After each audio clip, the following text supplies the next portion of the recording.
नमस्कार दोस्तों, general science में आप सभी का स्वागत है। ये भारतीय इतिहास का जो घटना चक्र का हल प्रश्न पत्र है, तो इसमें मध्यकालीन भारतीय इतिहास में मुगल एरा कर रहे थे, तो मुगल कालीन संगीत एवं चित्रकला से स्टार्ट करते हैं आज। तो सबसे पहले नोट्स में देख लेते हैं। मुगल चित्रों में युद्ध दृश्य, पशु पक्षी और प्राकृतिक दृश्य, दरबारी चित्रण विषयों से संबंधित चित्रों का अंकन किया गया है। चित्रकला के क्षेत्र में मुगल शैली का प्रारंभ हुमायूं ने किया था। ठीक है, तो सबसे पहले मुगल काल में देखो बाबर से स्टार्ट होता है, लेकिन जो चित्रकला के क्षेत्र में स्टार्टिंग हुई थी वो कहाँ से हुई थी? हुमायूं के एरा से हुई थी। मुगल चित्रकला की नींव हुमायूं के शासनकाल में ही पड़ी। अपने फारस एवं अफगानिस्तान के निर्वासन काल में उसने मीर सैयद अली और ख्वाजा अब्दुल समद नामक दो फारसी चित्रकारों को सेवाएं प्राप्त की। कौन कौन थे इसके? मीर सैयद अली थे और ख्वाजा अब्दुल समद थे। ये दो चित्रकार थे हुमायूं के समय, जिनके द्वारा ही मुगल चित्रकला की शुरुआत हुई थी। ठीक है, अकबर ने अनेक ग्रंथों को चित्रित करवाया था। इसमें सर्वप्रथम दास्तान अमीर हमजा है। तो इसकी सबसे प्रथम चित्रकारी का कौन था? दास्तान अमीर हमजा। पहले सैयद अली और बाद में अब्दुल समद की देखरेख में प्रायः 50 चित्रकारों ने इसे तैयार करने में हिस्सा लिया। किसने? सैयद अली और अब्दुल समद ने। ठीक है, दो लोग थे। इसमें करीब 1400 चित्र हैं दास्तान अमीर हमजा में। ठीक है, यह ग्रंथ फारसी नायक अमीर हमजा मोहम्मद साहब के चाचा की वीरतापूर्ण कारनामों का उल्लेख करता है। ठीक है, चित्रकला जहांगीर के काल में अपने शिखर पर पहुंच गई थी।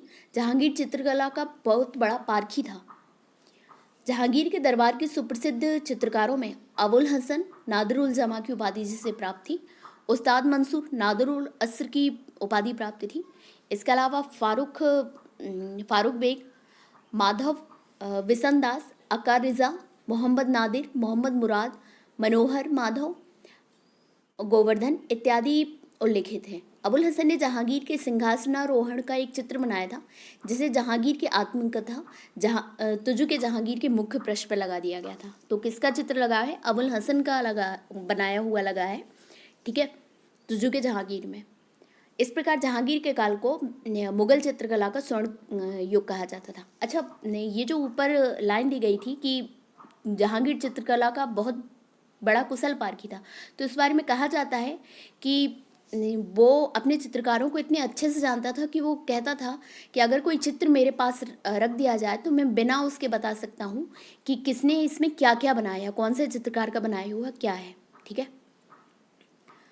तो पहाड़ी school, Rajput school, Mughal school और कांगड़ा स्कूल मध्यकालीन चित्रकला की विभिन्न शैलियाँ हैं। कौन कौन शैलियाँ थी? पहाड़ी स्कूल थी, राजपूती शैली थी, एक मुगल शैली थी और चौथी एक कांगड़ा शैली चल रही थी। ठीक है, मध्यकालीन में औरंगजेब ने संगीत को इस्लाम विरोधी मानकर उस पर पाबंदी लगा दी, परंतु उसी के काल में फारसी भाषा में भारतीय शास्त्रीय संगीत पर सर्वाधिक पुस्तकें लिखी गईं।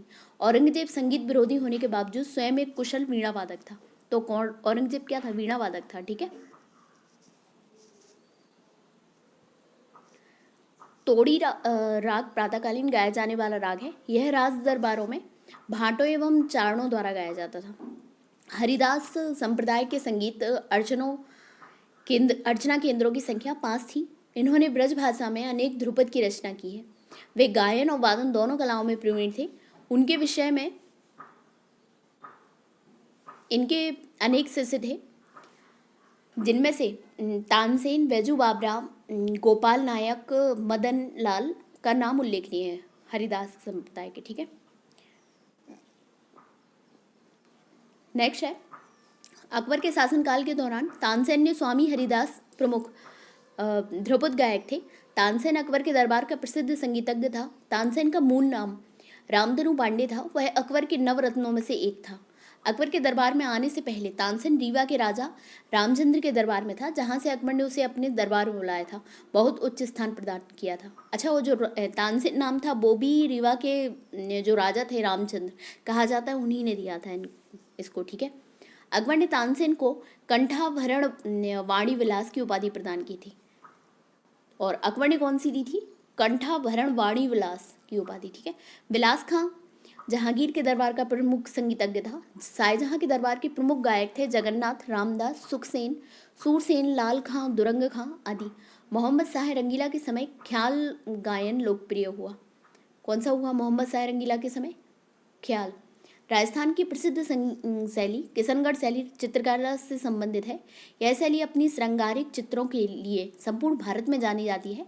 किशनगढ़ के राजा सामंत सिंह श्रृंगार प्रिय व अच्छे साहित्यकार थे, जो नागरी दास के नाम से प्रसिद्ध हुए। उनकी प्रेमिका वनीठनी राधा का सौंदर्य उनके काव्य का आधार है।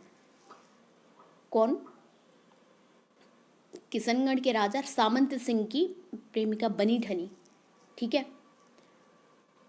का सौंदर्य उनके काव्य का आधार है। इस शैली के प्रमुख कलाकार अमीर चंद, छोटू, भवानी दास, निहाल चंद्र, सीताराम आदि हैं। बनीठनी का प्रसिद्ध चित्र जो है वो निहाल चंद्र ने बनाया था, जो किशनगढ़ शैली में है। तो बनीठनी का प्रसिद्ध चित्र किसने बनाया है? निहाल चंद्र ने, ठीक है। क्वेश्चन आंसर देख लेते हैं प्रश्न कोश। तो फर्स्ट है, मुगल चित्रकला के विषय में कौन सा कथन सत्य है? युद्ध दृश्य, पशु पक्षी और प्राकृतिक दृश्य, दरबारी चित्रण। तो प्रयुक्त सभी है, मानवीय भी थे और पशु पक्षी वाले भी थे, ठीक है। मुगल चित्रों में प्रयुक्त सभी विषयों में संबंधित चित्रों का अंकन किया गया। उस्ताद मंसूर पशु पक्षी और प्राकृतिक दृश्यों का चित्रण करते थे, ठीक है, और जबकि अबुल हसन किसका? मानव का करते, ठीक है। चित्रकला की मुगल शैली का प्रारंभ कब हुआ था? तो हुमायूं ने किया था, ठीक है, प्रारंभ। अच्छा, चित्रकला के क्षेत्र में मुगल शैली का प्रारंभ हुमायूं ने किया था। मुगल चित्रकला की नींव हुमायूं के शासनकाल में ही पड़ी। अपने फारस एवं अफगानिस्तान में निर्वासन काल में उसने मीर सैयद अली और अबुल समद नामक 2 फारसी चित्रकारों की सेवाएं प्राप्त की, जिनके द्वारा ही मुगल चित्रकला की शुरुआत की गई थी। इन्होंने मिलकर एक उन्नत कला संगठन की स्थापना की थी। नेक्स्ट है, किस मुगल शासक ने चित्रकारी के लिए कारखाने बनवाए थे? तो किसने बनवाए थे? हुमायूं ने बनवाए थे चित्रकारी के लिए कारखाने, ठीक है। हुमायूं ने चित्रकारी के लिए कारखाना, एनसीईआरटी के अनुसार निगार खाना, जबकि मनुजा की पुस्तक a critical study of Mughal painting during Akbar's rain के अनुसार तस्वीर खाना बनवाया था, ठीक है, जो उसकी पुस्तकालय से जुड़ा हुआ है। ज्ञातव्य है कि बिहार लोकसभा आयोग ने इसका मी माना था। नेक्स्ट है, चित्रकला की मुगल कलम भारतीय लघु चित्रकला की रीढ़ है। निम्न में से किस कलम पर मुगल चित्रकला का प्रभाव नहीं पड़ा? तो पहाड़ी, कांगड़ा, राजस्थानी, कालीघाट, इन तीनों पे था, ठीक है। कालीघाट पे नहीं था, सॉरी, पहाड़ी, राजस्थानी और कांगड़ा, ठीक है।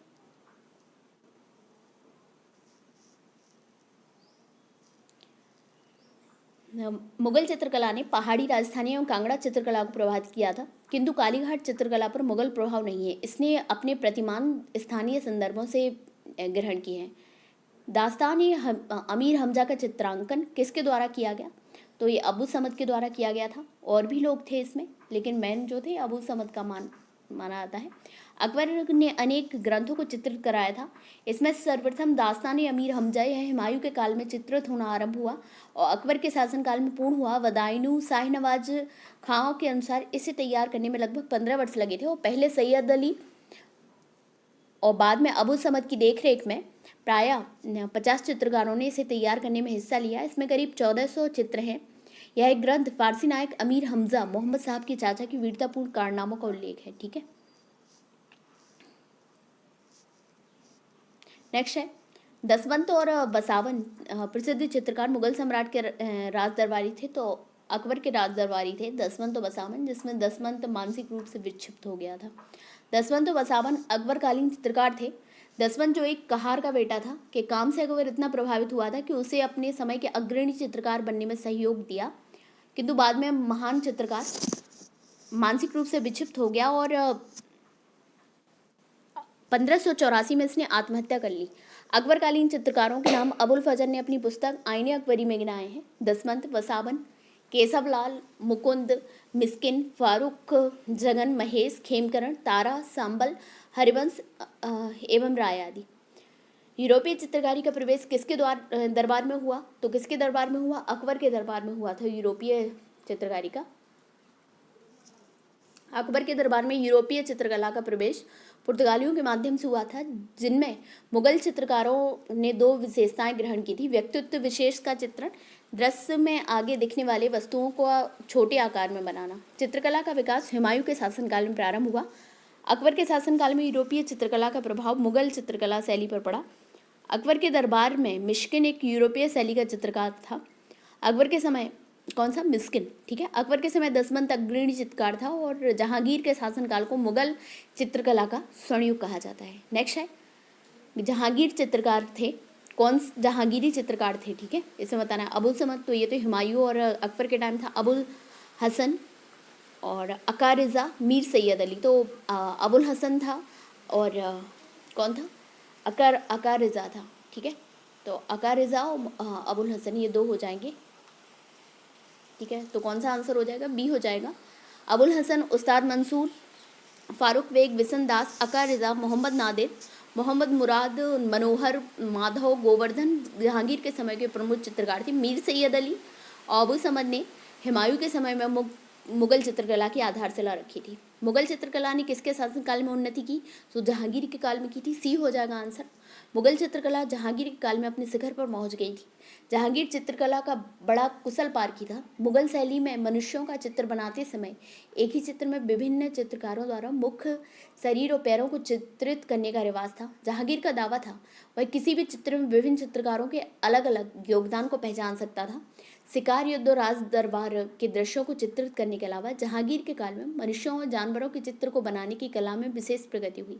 अबुल हसन ने जहांगीर के सिंहासनोरोहण का एक चित्र बनाया था, जिसे जहांगीर के आत्मकथा तुजुके जहांगीर के मुख्य पृष्ठ पर लगा दिया गया। इस प्रकार जहांगीर के काल को मुगल चित्रकला का स्वर्णयुग कहा जाता है। नेक्स्ट है, जहांगीर के मुख्यतः निम्नलिखित में से किस कला को संरक्षित किया था? तो चित्रकला को संरक्षित किया था।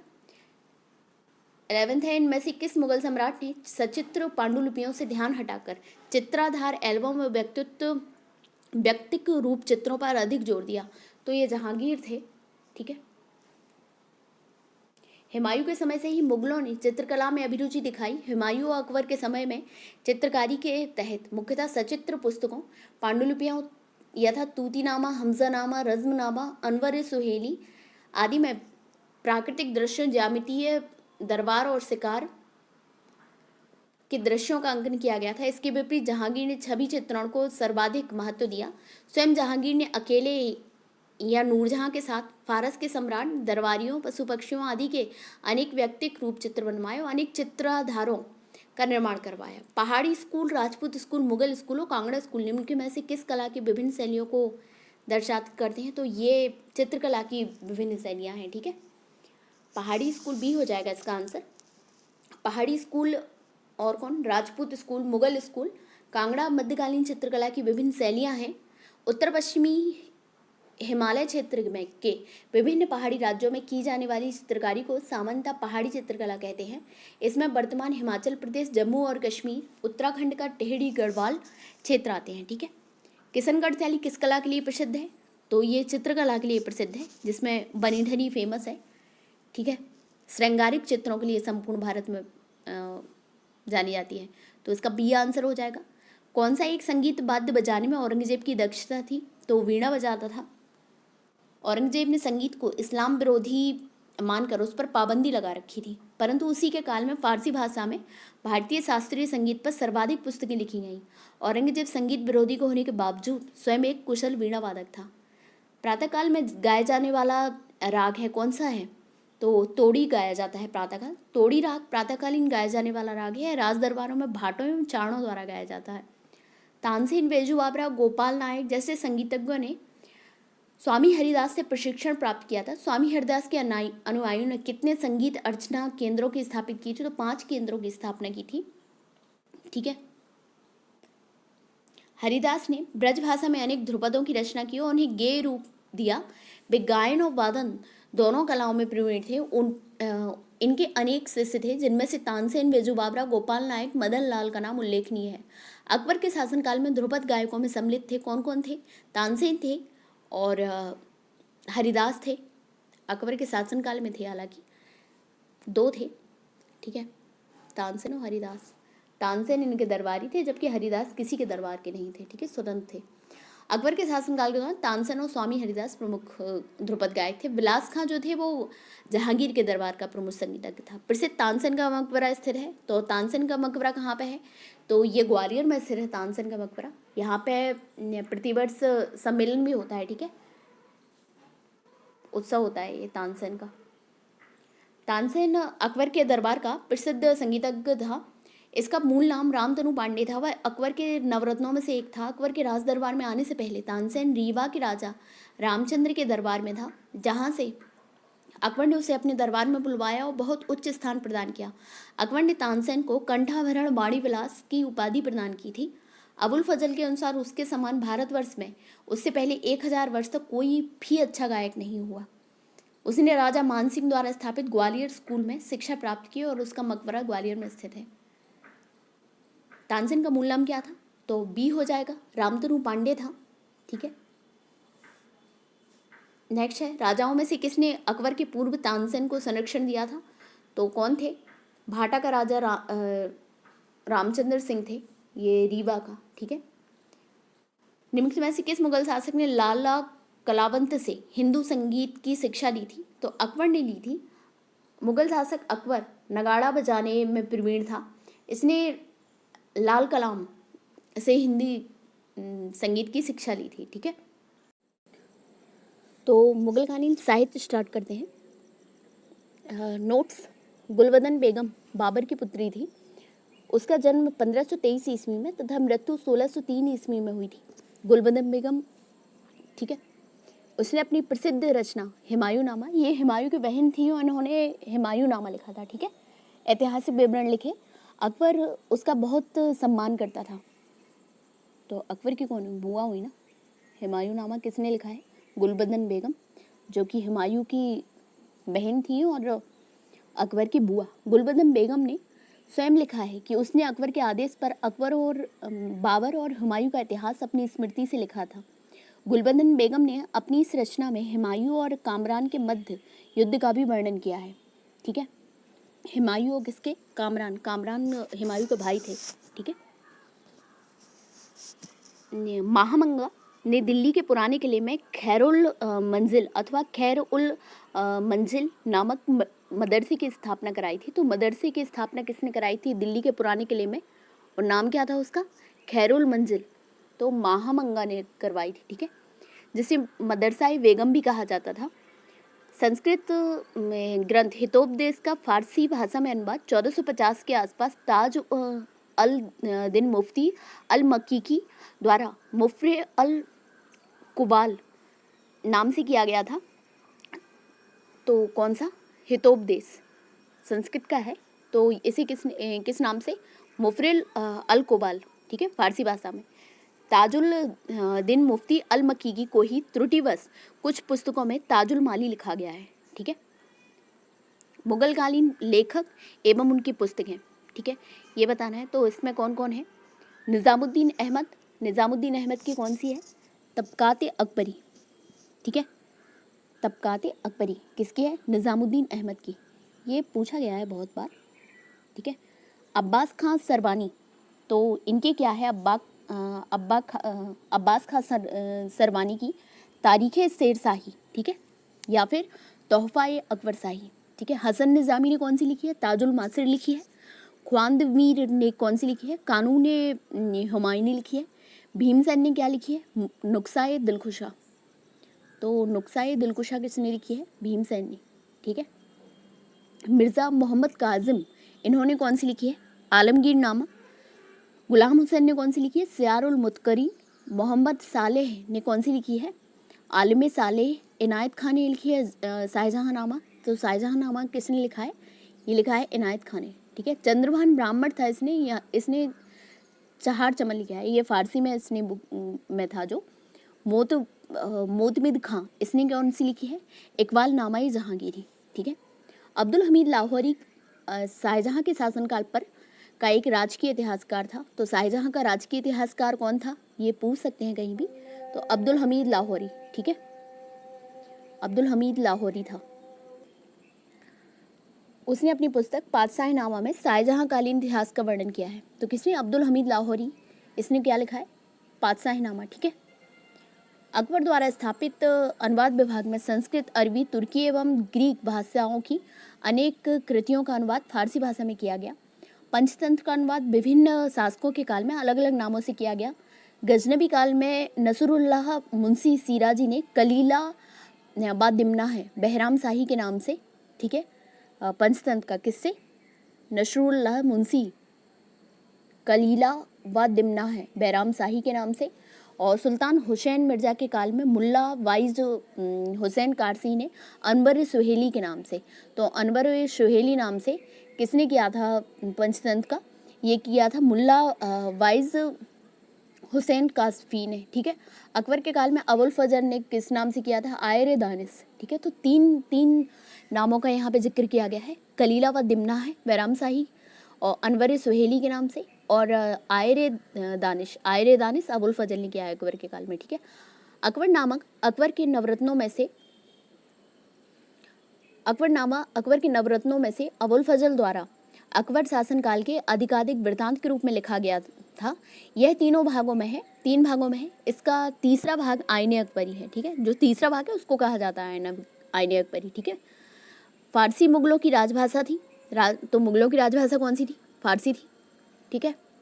राजकाज से संबंधित सभी कार्य फारसी में ही संपन्न होते थे। सर्वप्रथम भारत में लाहौर फारसी साहित्य के विकास का केंद्र रहा। नस्तलीक एक फारसी लिपि है, तो जो मध्यकालीन भारत में प्रयुक्त होती है। कौन सी लिपि है? नस्तलीक फारसी की। मुगल बादशाह औरंगजेब नस्तलीक और तथा शिकस्त लिखने में निपुण था। अजमेर की किशनगढ़ रियासत में राजा सावंत सिंह का वैष्णव नाम नागरीदास राधा का सेवक था। ठीक है। इन्होंने ही कृष्ण की प्रशंसा में अनेक छंद लिखे। किसने लिखे? राजा सावंत सिंह, किशनगढ़ रियासत के, इन्हीं के जो बनीठनी वाला जो था। ठीक है। और इनका वैष्णव उपनाम था नागरीदास। किशनगढ़ के शासकों में निम्बार्क समुदाय को संरक्षण प्रदान किया था। रामचंद्रिका एवं रसिक प्रिय हिंदी कविता के रीतिकालीन कवि थे केशव दास की रचनाएं हैं। ये केशव दास थे, रीतिकालीन थे, रीतिकाल के थे। और रामचंद्रिका और रसिक प्रिया इनकी दो रचनाएं। ठीक है। तो प्रश्न को सब देखते हैं, क्वेश्चन आंसर। फर्स्ट है बाबरनामा का अंग्रेजी अनुवाद किसने किया? तो किसने किया है बाबरनामा का अंग्रेजी अनुवाद? ये लेडेन और रस्किन ने किया है। ठीक है। लेडेन और रस्किन। तुजुक बाबरी तथा बाबरनामा को बाबर ने अपनी मातृभाषा तुर्की में लिखा था। पायंदा खां या अब्दुल रहीम खाना ने फारसी में इसका अनुवाद किया, जबकि बाबरनामा का अंग्रेजी में अनुवाद जॉन लेडेन और विलियम रस्किन ने किया था। गुलबदन बेगम पुत्री थी, तो किसकी थी? बाबर की थी, हुमायूं की बहन थी। ठीक है। गुलबदन बेगम बाबर की पुत्री थी। इनका जन्म 1523 ईस्वी में तथा मृत्यु 1603 ईस्वी में हुई थी। इसने अपनी प्रसिद्ध रचना हुमायूंनामा में ऐतिहासिक विवरण लिखे। अकबर उसका बहुत सम्मान करता था। गुलबदन बेगम ने स्वयं लिखा है कि उसने अकबर के आदेश पर बाबर एवं हुमायूं का इतिहास अपनी स्मृति से लिखा था। गुलबदन बेगम ने अपनी इस रचना में हुमायूं और कामरान के मध्य युद्ध का भी वर्णन किया है। ठीक है। नेक्स्ट है मुगल काल में निम्नलिखित में से किस महिला ने ऐतिहासिक विवरण लिखे? तो गुलबदन बेगम ने लिखे हैं। ए हो जाएगा आंसर। हुमायूंनामा की रचना किसने की थी? तो हुमायूंनामा कौन है? गुलबदन बेगम लेखिका है इसकी। ठीक है। हुमायूंनामा की रचना किसने की है? तो हुमायूंनामा की गुलबदन बेगम ने की है। तो उपरयुक्त में से कोई नहीं हो जाएगा।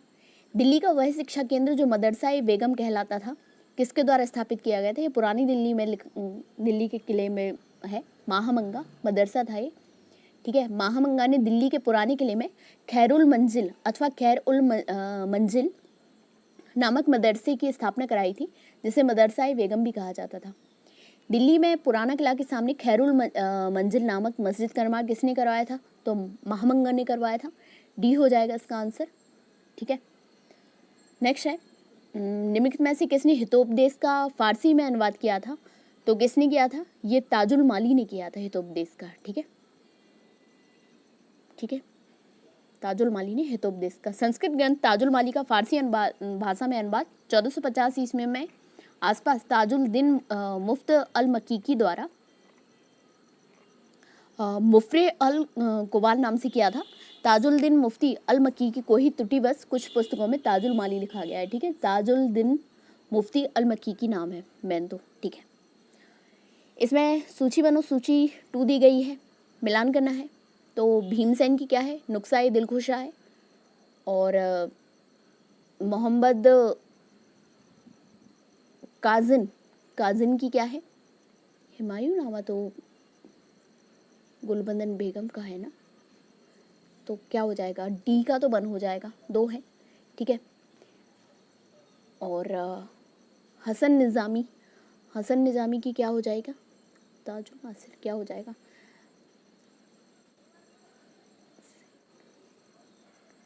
ताजुल मासिर हो जाएगा हसन निज़ामी का, ठीक है। हसन निज़ामी का ताजुल मासिर हो जाएगा। और ख्वांदमीर का क्या हो जाएगा, ख्वांदमीर का हुमायूं नामा या फिर गुलबदन बेगम का। मोहम्मद काजिन का इसका क्या हो जाएगा, ये तो है आलमगीर नामा, और नुस्खा-ए दिलखुशा भीमसेन, ठीक है। हसन निज़ामी ताजुल मासिर, ख्वांदमीर हुमायूं नामा, मोहम्मद काजिन क्या होगा, आलमगीर नामा, भीमसेन का क्या है, नुस्खा-ए दिलकुशा, ठीक है। ख्वांदमीर ने कानून हुमायूं नामक पुस्तक लिखी थी, जिसे हुमायूं नामा के नाम से भी जाना जाता था, ठीक है।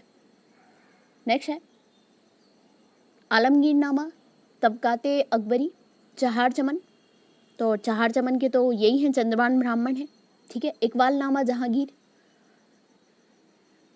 तो देख लेते हैं क्या है, पहले का तो सी का तो 3 हो जाएगा, तो डी हो जाएगा इसका आंसर, ठीक है। क्या है इसमें, आलमगीर नामा क्या हो जाएगा, मिर्ज़ा मोहम्मद काजिम हो जाएगा, ठीक है, मिर्ज़ा मोहम्मद काजिम हो जाएगा। और तबकाते अकबरी किसकी हो जाएगी, निज़ामुद्दीन अहमद की हो जाएगी। चहार चमन चंद्रभान ब्राह्मण, और इकबाल नामा जो जहांगीरी है उसका क्या हो जाएगा, मुअद्दद खां हो जाएगा, ठीक है, मुतमद खां, ठीक है, इकबाल नामा जहांगीर, ठीक है। तबकाते अकबरी किसने लिखी थी, तो ये किसने लिखी थी, निज़ामुद्दीन अहमद लिखी थी तबकाते अकबरी, और अकबर नामा लिखा था अबुल फजल ने, ठीक है। ख्वाजा निज़ामुद्दीन अहमद ने तबकाते अकबरी की रचना की, जिसे तारीख निज़ामी भी कहते हैं, ठीक है। निम्न मुसलमान विद्वानों में से हिंदी साहित्य के लिए किसका सबसे महत्वपूर्ण योगदान है, तो अब्दुल रहीम खान खाना का होगा, ठीक है। हिंदी साहित्य के लिए अकबर के सबल प्रशासन, सहिष्णु नीति एवं संतुलित मनोवृत्ति तथा तत्कालीन अनुकूल वातावरण में हिंदी को पनपने का ऐसा सुअवसर प्रदान किया कि अकबर का काल हिंदी काव्य का स्वर्ण काल कहलाने लगा। इस युग में हिंदी केवल हिंदुओं की ही धरोहर नहीं थी, अपितु इस पर मुसलमानों का भी सम्यक अधिकार था। फारसी, अरबी, तुर्की, संस्कृत, हिंदी, राजस्थानी के मर्मज्ञ अब्दुल रहीम खान खाना इन सब में मुखर स्थान रखते थे। हिंदी काव्य का कोई भी इतिहास खान खाना के सम्मान के उल्लेख के बिना अधूरा है। इनका ग्रंथ रहीम सतसई दोहों का संग्रह है, ठीक है। नेक्स्ट है भारत के इतिहास के संदर्भ में अब्दुल हमीद लाहौरी कौन थे, तो ये कौन थे, ये एक इतिहास वृत्तकार और कवि थे, दोनों थे। शाहजहां के शासन का एक राजकीय इतिहासकार था, बिल्कुल क्या था, राजकीय इतिहासकार थे। ये मोहम्मद शाह के शासन काल के नहीं थे, ये शाहजहां के शासन का इतिहासकार थे। अब्दुल हमीद लाहौरी शाहजहां के शासनकाल का एक राजकीय इतिहासकार था। उसने अपनी पुस्तक पातशाहनामा में शाहजहां कालीन इतिहास का वर्णन किया है। शाहजहां के दरबार में वह यात्री के रूप में आए थे, ठीक है, यात्री के रूप में आए थे अब्दुल हमीद लाहौरी। शाहजहां नामा के लेखक कौन है, तो अब्दुल हमीद लाहौरी हैं। शाहजहां नामा नहीं, शाहजहां नामा के वो पातशाहनामा था, शाहजहां नामा के इनायत खां हैं, ठीक है। निम्नलिखित युग्मों में से कौन एक सुमेलित है, बाबर का क्या हो जाएगा, तुजुक बाबरी, हुमायूं नामा, ये गलत होगा। अच्छा, एक सुमेलित बताना है तो ए हो जाएगा, ठीक है। शेरशाह है, तारीख शेरशाही बिल्कुल नहीं। अकबर, तबकाते अकबरी, तो अकबर तो वैसे भी उन्होंने कुछ नहीं लिखा, तो ए सुमेलित है। तुजुक बाबरी बाबर की प्रसिद्ध कृति है जो तुर्की भाषा और मुबैयान शैली में लिखी गई है। तो कौन सी शैली में है ये, मुबैयान शैली में। हुमायूं नामा गुलबदन बेगम ने और तारीख शेरशाही अब्बास खां सरवानी ने, जबकि तबकाते अकबरी की रचना निजामुद्दीन अहमद ने की थी जो फारसी भाषा में लिपिबद्ध है। पुस्तकें और लेखक दी गई हैं, तो देखते हैं। तबकाते नासरी, तारीख फिरोज शाही और तुगलकनामा, हुमायूं नामा तो गुलबदन बेगम है, और तुगलकनामा इब्न बतूता ने लिखी। इब्न बतूता की केवल एक बुक थी, रहला, ठीक है। इसके अलावा तबकाते नासरी मिनहाज और सिराज ने जसमाजानी ने लिखी है। तारीख फिरोज शाही शम्स सिराज अफीक ने लिखी है। हुमायूं नामा गुलबदन बेगम लिखा है। तुगलक नामा का लेखक जो है वो अमीर खुसरो था, जबकि इब्न बतूता ने अपना यात्रा वृतांत रहला नामक पुस्तक लिखा था, ठीक है। अनवर सुहेली नामक ग्रंथ निम्नलिखित में से किसका अनुवाद है? तो अनवर सुहेली किसका अनुवाद है? पंचतंत्र का है, ठीक है। पंचतंत्र का अनुवाद विभिन्न शासकों के काल में अलग अलग नामों से किया गया है। गजनवी काल में नसरुल्लाह मुंशी सिराजी ने कलीला व दिमना है बहराम शाही के नाम से, सुल्तान हुसैन मिर्जा के काल में मुल्ला वाइज हुसैन काशफी ने अनवर सुहेली के नाम से, एवं अकबर के काल में अबुल फजल ने आयर दानिश के नाम से किया था, ठीक है। अबुल फजल द्वारा अकबरनामा पूरा किया गया था, तो 7 वर्षों में किया गया था, ठीक है। अकबरनामा कितने में? 7 वर्षों में, 3 भागों में डिवाइडेड था। नवरत्नों में से एक थे अबुल फजल, और 1590 से 96 के बीच उसने शासनकाल के आधिकारिक वृत्तांत के रूप में लिखा गया था इसको, अकबरनामा को। कुछ पुस्तकों में अकबरनामा पूर्ण करने का वर्ष 7 से भी अधिक 12 या 13 वर्ष बताया गया। यही कारण है कि उत्तर प्रदेश रोग से मूल्यांकन से बाहर कर दिया था। मुगल काल में दरबारी भाषा थी, कौन सी थी? फारसी थी। मुगल काल में दरबारी भाषा जो थी वो फारसी थी। अकबर द्वारा स्थापित अनुवाद विभाग में संस्कृत, अरबी, तुर्की एवं ग्रीक भाषाओं की अनेक कृतियों का अनुवाद फारसी भाषा में किया गया, ठीक है। मुगलों की अदालत में भाषा थी, तो कौन सी थी? फारसी थी। फारसी मुगलों की राजभाषा थी। राजकाज से संबंधित सभी कार्य फारसी में ही संपन्न होते थे। वस्तुतः भारत में फारसी साहित्य का विकास मुस्लिम विजेताओं के आगमन से प्रारंभ हुआ। यह प्रारंभ में शासक वर्ग तथा अमीर वर्ग की भाषा थी। इसको इन्हीं का संरक्षण भी प्राप्त था। सर्वप्रथम भारत में लाहौरी फारसी साहित्य के विकास का केंद्र रहा, ठीक है। मुगल कालीन ग्रंथ मासिर ए आलमगिरी किसकी रचना थी? तो ये साकी मुस्तैद खां की रचना थी, ठीक है। किसकी? साकी मुस्तैद खां की। क्या लिखा था इसने? मासिर ए आलमगिरी। मुगल कालीन ग्रंथ मासिर ए आलमगिरी की रचना साकी मुस्तैद खान ने की है। फारसी भाषा में लिखित इस ग्रंथ में से औरंगजेब के शासनकाल का विवरण प्राप्त होता है। नेक्स्ट है सूचीबद्ध सूची दी गई है। भीमसेन कायस्थ, तो इनका क्या होगा? तारीख दुलखुशा हो जाएगा। और चंद्रभान ब्राह्मण का क्या हो जाएगा? चहार चमन हो जाएगा। भीमसेन का ए का 4, बी का 1 हो जाएगा, ठीक है। ए का 4, बी का 1, तो इसका डी हो जाएगा आंसर। बाकी ईश्वरदास नागर ने कौन सा लिखा था? ये फुतुहात आलमगिरी लिखी थी। फुतुहात आलमगिरी किसने लिखी थी? ईश्वरदास नागर ने लिखी थी। सुजान राय भंडारी ने खुलासत उत तवारीख लिखी थी, ठीक है। तो डी सही हो जाएगा। भीमसेन का इसका तारीख दुलकुशा, चंद्रभान ब्राह्मण का हो जाएगा चहार चमन, ईश्वरदास नागर का हो जाएगा फुतुहात आलमगिरी, सुजान राय भंडारी का हो जाएगा खुलासत उत तवारीख, ठीक है। नस्तलीक है। नस्तलीक क्या है? तो ये एक प्रकार की फारसी लिपि है जो मध्यकालीन भारत में प्रयुक्त होती थी, ठीक है। क्या है? लिपि है नस्तलीक, ठीक है। नस्तलीक एक फारसी लिपि है जो मध्यकालीन भारत में प्रयुक्त होती थी। मुगल बादशाह औरंगजेब नस्तलीक और शिकस्त लिखने में निपुण था।